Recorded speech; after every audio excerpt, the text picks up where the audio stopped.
চাকরি প্রত্যাশী ভাইরা আসসালামু আলাইকুম। গণপ্রজাতন্ত্রী বাংলাদেশ সরকার সিভিল সার্জনের কার্যালয় ময়মনসিংহের একটি নিয়োগ বিজ্ঞপ্তি প্রকাশ করা হয়েছে। গত 2/5/2024 তারিখে নিয়োগটি প্রকাশ করা হয়েছে।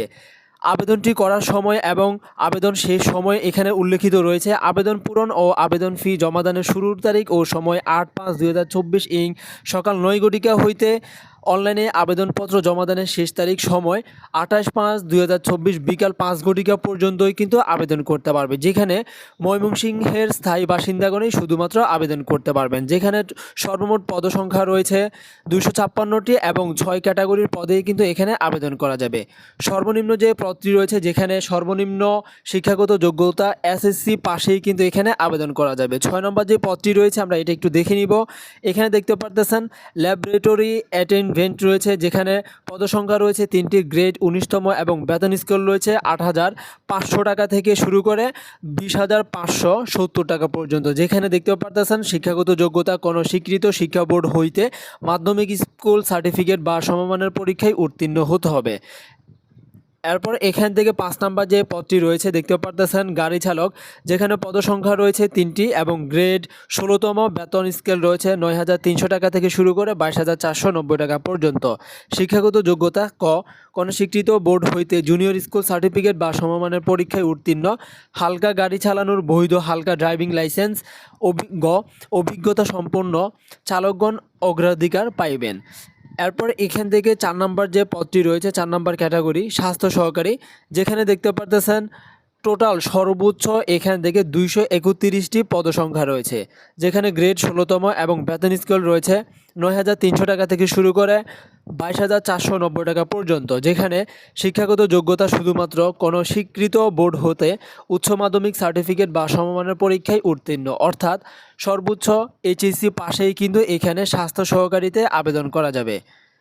এরপর এখানে রয়েছে 3 নম্বর পদটি, যেখানে অফিস সহকারী কাম কম্পিউটার মুদ্রাক্ষরিক, পদসংখ্যা রয়েছে 5টি, গ্রেড 16তম, বেতন স্কেল 9,300 টাকা থেকে শুরু করে 22,490 টাকা পর্যন্ত। শিক্ষাগত যোগ্যতা রয়েছে কোনো স্বীকৃত বোর্ড হতে অনন্য দ্বিতীয় বিভাগ বা সমমানের জিপিএতে উচ্চ মাধ্যমিক সার্টিফিকেট বা সমমানের পরীক্ষায় উত্তীর্ণ। কম্পিউটার চালনায় দক্ষতা এবং কম্পিউটার ব্যবহারের ক্ষেত্রে MS Word, Excel, PowerPoint, data এন্ট্রির কাজ দক্ষতা থাকতে হবে। টাইপিং প্রতি মিনিট বাংলায় অনূন্য 20 শব্দ এবং ইংরেজিতে অনূন্য 20 শব্দের গতি থাকতে হবে। দ্বিতীয় যে পদটি রয়েছে স্টোর কিপার, যেখানে পদসংখ্যা রয়েছে 12টি এবং গ্রেড 16তম, বেতন স্কেল রয়েছে 9,300 টাকা থেকে শুরু করে 22,490 টাকা।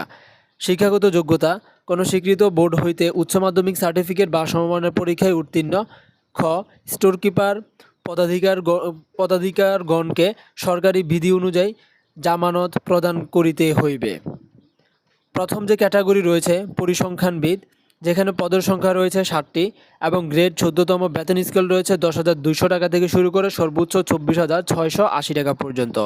শিক্ষাগত যোগ্যতা কোনো স্বীকৃত বিশ্ববিদ্যালয় হইতে পরিসংখ্যান, গণিত বা অর্থনীতি বিষয়ে স্নাতক বা সমমানের ডিগ্রি। কম্পিউটার চালনায় দক্ষতা থাকতে হবে। এবং প্রত্যেকটি পদের ক্ষেত্রে যে সকল জেলার প্রার্থীগণ আবেদন করতে পারবেন, এখানে রয়েছে দেখতে পারতেছেন সকল পদের ক্ষেত্রে শুধুমাত্র ময়মনসিংহ জেলার স্থায়ী বাসিন্দাগণ আবেদন করতে পারবেন। তবে স্বাস্থ্য সহকারী পদের ক্ষেত্রে সংশ্লিষ্ট সাবেক ওয়ার্ড বা সংশ্লিষ্ট ইউনিয়নের স্থায়ী বাসিন্দা হতে হবে। সংশ্লিষ্ট ওয়ার্ডে উপযুক্ত প্রার্থী না পাওয়া গেলে একই ইউনিয়নের পার্শ্ববর্তী ওয়ার্ড হতে নির্বাচন করা হবে। 2. স্বাস্থ্য সহকারীর শূন্য পদের তালিকা সিভিল সার্জন অফিস, ময়মনসিংহ এবং ময়মনসিংহ জেলার সকল উপজেলা স্বাস্থ্য কমপ্লেক্সে পাওয়া যাবে। এখানে কিছু শর্তাবলী রয়েছে এবং নির্দেশনাবলী রয়েছে, এগুলো এখান থেকে আপনারা পড়ে নিতে পারেন। তো অবশ্যই কিন্তু ময়মনসিংহ জেলার স্থায়ী বাসিন্দা হতে হবে, না হলে এখানে আবেদন করা যাবে না। এটা জেলাভিত্তিকভাবে, এভাবে আরও অন্যান্য জেলারও কিন্তু রয়েছে। আমাদের চ্যানেলটা একটু ভিজিট করলেই দেখতে পারবেন। এরপর নিচে এখান থেকে আপনারা এগুলো পড়বেন। এরপর এখান থেকে দেখেন আবেদনের সময়ের তারিখ এবং শেষের তারিখ অলরেডি কিন্তু বলা হয়েছে 28 তারিখ পর্যন্ত। 28 তারিখ বিকাল 5 ঘটিকা পর্যন্তই কিন্তু অনলাইনের মাধ্যমে আবেদন করা যাবে। আবেদন করার নিয়মটা একটু বলে দিব। আবেদন করার জন্য এখান থেকে যে দেখতে পারতেছেন CS mymongsinho.teletalk.com.bd এই যে অ্যাড্রেসটি রয়েছে এটা আপনারা আপনাদের যে কোনো একটা ব্রাউজারে যাবেন, ব্রাউজারে গিয়ে এই অ্যাড্রেসের মাধ্যমে সার্চ করবেন। সার্চ করার পর এরপর যে ফর্মটি আসবে ফর্মটা আপনাদেরকে ফিল আপ করতে হবে। ফর্মের মধ্যে আপনার নেম দিতে হবে, প্রথমত ইংরেজিতে দিতে হবে, এরপর বাংলায় দিতে হবে, এরপর আপনার ফাদার্স নেম দিতে হবে ইংরেজিতে এবং বাংলায় দিতে হবে, এরপর মাদার্স নেম দিতে হবে ইংরেজিতে এবং বাংলায়, এরপর আপনার আইডি কার্ড দিতে হবে, আইডি কার্ডের নাম্বার দিতে হবে, ন্যাশনালিটি দিতে হবে, রিলিজিয়ন দিতে হবে। এইভাবে যে ইনফরমেশনগুলো চাইবে ওইগুলো দিবেন। দেওয়ার পর আপনার শিক্ষাগত যোগ্যতা চাইবে, শিক্ষাগত যোগ্যতা অনুযায়ী সর্বোচ্চ যেহেতু এখানে এখানে বিশ্ববিদ্যালয় অর্থাৎ অনার্স অথবা ডিগ্রিদার এই পর্যন্ত কিন্তু এখানে পদ রয়েছে। আপনি আপনার অনুযায়ী আপনি যে পদের জন্য আবেদন করতে যাচ্ছেন সেই পদ অনুযায়ী আপনার শিক্ষাগত যোগ্যতা এখানে দিবেন, সর্বনিম্ন এসএসসি। তো এরপর এগুলো দেওয়া হয়ে গেলে আপনাদের যখন ফর্মটা সাবমিট হবে, সাবমিট করার পূর্বে আপনাদের একটা ছবি এবং একটা সিগনেচার কিন্তু সাবমিট করতে হবে, যেখানে আপনাদের ছবিটা থাকতে হবে 300x300 পিক্সেলের এবং সিগনেচারটা থাকতে হবে 300x80 পিক্সেলের। তো এটা করে আপনারা হচ্ছে আপলোড করবেন। অবশ্যই আপনাদের যে ছবিটা কিন্তু 100 কিলোবাইটের মধ্যে থাকতে হবে এবং সিগনেচারটা মাত্র 60 কিলোবাইটের মধ্যে থাকতে হবে, তাহলে আপনাদের এটা কিন্তু আপলোডেড হবে। আপলোডেড হওয়ার পর এটা যখন সাবমিট করবেন, সাবমিট করার পর আপনাকে একটা ইউজার আইডি দেওয়া হবে। কাঙ্ক্ষিত ইউজার আইডির মাধ্যমে আপনাকে টেলিটক সিমের মাধ্যমে পেমেন্ট কমপ্লিট করে আপনার অ্যাপ্লিকেশনটা চূড়ান্ত করতে হবে। তো এখানে দেখতেও পারতেছেন 1 হইতে 5 নং পদের জন্য 200 টাকা এবং টেলিটকের সার্ভিস চার্জ বাবদ 23 টাকা, অর্থাৎ আপনার টেলিটক সিমের মধ্যে 223 টাকা প্লাস আপনাকে রিচার্জ করে রেখে দিতে হবে। তাহলে আপনি 1 থেকে 5 নং পদের জন্য কিন্তু আপনার এই ফিটা কাটা হবে। তাহলে কিন্তু আপনি যখন মেসেজ করবেন তো আপনার আবেদনটা কমপ্লিট হবে। এরপর 6 নম্বর যে পদটি রয়েছে সেটার জন্য আবেদন করার জন্য আপনার 100 টাকার মতো ফি লাগবে এবং সার্ভিস চার্জ 12 টাকা, টোটাল 112 টাকা প্লাস আপনার টেলিটক সিমের মধ্যে আপনি রাখবেন। আবেদন করার 72 ঘন্টার ভিতরেই কিন্তু পেমেন্ট সাবমিট করতে হবে। পেমেন্ট সাবমিট করার সিস্টেমটা বুঝিয়ে দিচ্ছি। আপনি আপনার টেলিটক সিমের মধ্যে কাঙ্ক্ষিত পেমেন্টটাকে আপনি প্রথমত রিচার্জ করে অ্যাকাউন্টে রাখবেন। এরপর এখান থেকে আপনি এই যে দেখেন আপনাকে SMS করতে হবে 2টা।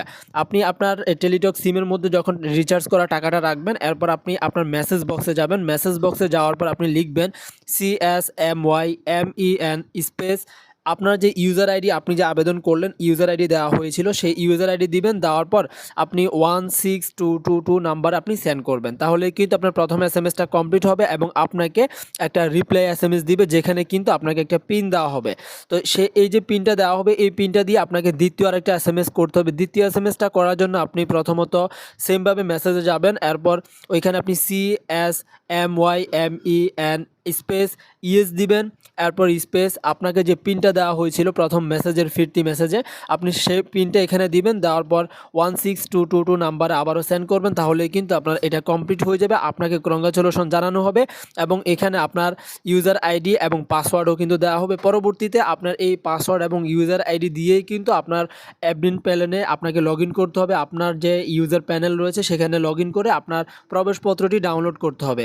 তো আপনি যখন আবেদন করবেন আপনাকে কিন্তু মোবাইল নাম্বার দেওয়ার জন্য বলবে। তো সেক্ষেত্রে একটা সচল মোবাইল নাম্বার দিবেন যাতে করে আপনি এখান থেকে SMS পান এবং SMS পাওয়ার পর আপনি প্রবেশপত্রটি ডাউনলোড করতে পারেন।